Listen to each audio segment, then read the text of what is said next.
Curar-se en salut és la millor manera de viure més i millors anys. Aquest principi és aplicable a la salut cardiovascular. Com? Mantenint una activitat física adequada a l'edat, una dieta equilibrada amb un consum moderat de greixos i sucres, evitar el sobrepès i controlar els nivells de colesterol, triglicèrids i glucosa en la sang i la pressió arterial. També cal evitar factors de risc, en especial el tabaquisme i el sedentarisme, és a dir, promoure un estil de vida i els hàbits saludables.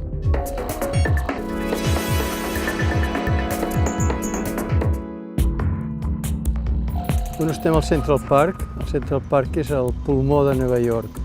La gent s'esbargeja aquí, sobretot fa molt de port. Si parlem de promoure la salut, Central Park és el puesto.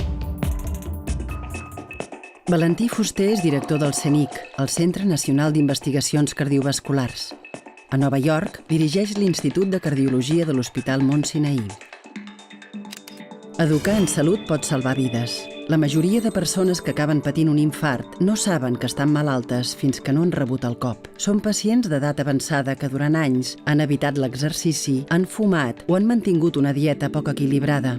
Tractar una malaltia cardiovascular és enormement costós, així que la promoció d'hàbits saludables en edats escolars a la llarga serà un estalvi pel sistema sanitari.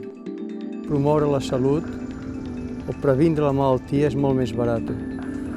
Per la qual tenim que anar endavant i començar tota la nostra estratègia de promoure la salut a edats, per exemple, dels 3 als 4 a 5 anys, que és quan realment es capta la importància del que els diem als nens.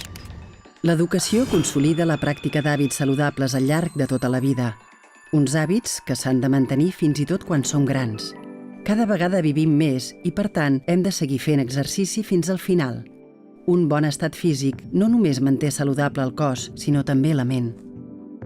Amb els tractaments cardíacs ha sigut 6 anys, en 3 dècades hem prolongat la vida, però el problema és quina és la salut mental.